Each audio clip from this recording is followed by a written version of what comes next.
እንደምን አላችሁ ተመልካቾቻችን የቢዝነስ ዘገባችን ተጀምሯል ቆይታችሁን ከኛ ጋር አድርጉ በምዕራብ ጎጃም ዞን የፍኖተ ሰላም ከተማ አስተዳደር ከ232 ሚሊዮን ብር በላይ ገቢ መሰብሰቡን የከተማ አስተዳደሩ ገቢዎች ጽሕፈት ቤት አስታወቀ የገቢ አሰባሰቡን የተሻለና ቀልጣፋ ለማድረግ ቀጣይ የ2018 በጀት ዓመት ወደ ዲጂታል የመቀየር ስራ እየተሰራ መሆኑ ተገልጿል ንጉስንታየው ተጨማሪ ዘገባ አለው በምዕራብ ጎጃም ዞን የፍኖተ ሰላም ከተማ አስተዳደር ከ232 ሚሊዮን ብር በላይ ገቢ መሰብሰቡን የከተማ አስተዳደሩ ገቢዎች ጽሕፈት ቤት አስታወቀ። የከተማ አስተዳደሩ ገቢዎች ጽሕፈት ቤት ኃላፊ አቶ አዝመራው ሙሉሰው ለአሚኮ እንደገለጹት በበጀት ዓመቱ ከመደበኛና ከከተማ አገልግሎት በአጠቃላይ 430 ሚሊዮን ብር በላይ ገቢ ለመሰብሰብ አቅዶ ሲሰራ ቆይቷል።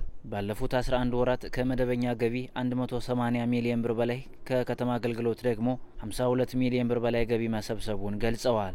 መደበኛ ገቢ 180 ሚሊዮን ብር ሰብስበን 70.3% ላይ ደርሰናል።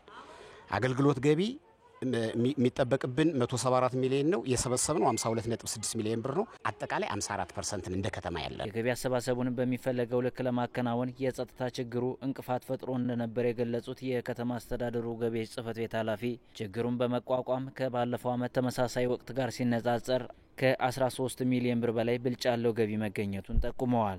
የከተማ አመራሩን የቀበሌ አመራሩን የተሻለ አቅም ያላቸውን የከተማ አስተዳደሩ ቡድን መሪዎችና አጠቃላይ የገቢ ተቋሙን ሙያተኞች በአራት ቡድን በመከፋፈል ይሄን ግብር ለማሰባሰብ ጥረት አድርገናል። ከአምናው ተመሳሳይ ወቅት ጋር ሲተያይ አምና እንግዜ ላይ አጠቃላይ ገቢያችን 37% ላይ ነበር። የጸጥታው ችግር እውነት ለመነጋገር ራሱን የቻለ ተጽዕኖ አለው። የገቢ አወሳሰኑንና አሰባሰቡን የተሻለና ቀልጣፋ ለማድረግ ቀጣይ የ2018 በጀት ዓመትን ወደ ዲጂታል የመቀየር ስራ እየተሰራ መሆኑንም ተናግረዋል። በ2018 በጀት ዓመት የክልሉ መንግስት ከባህር ዳር ዩኒቨርሲቲ ጋር በጋራ በመሆን አዲስ ሶፍትዌር ዲቨሎፕ አድርጓል እና ያ ሶፍትዌር ምንድነው የሚፈልገው የግብር ከፋዩን ፒውር መረጃ ኮምፒውተራይዝድ አድርጎ ከዛ በኋላ የሚወሰነው በሲስተም ነው። ይሄ ከወረቀት ንክኪ ውጪ የሆነ የግብር አሰባሰብ ስርዓት ለመዘርጋት ክልሉ እውነት ለመነጋገር ሌትና ቀን እየሰራ ነውና ግብራችንን እንሰበስባለን ብለን ነው የምናስበው። በከተማው ማህበረሰብ በተደጋጋሚ የሚነሱ የልማት ጥያቄዎች ለመመለስ የገቢ አሰባሰቡን በውጤታማነት ለማከናወን እየተሰራ መሆኑም ተጠቁሟል።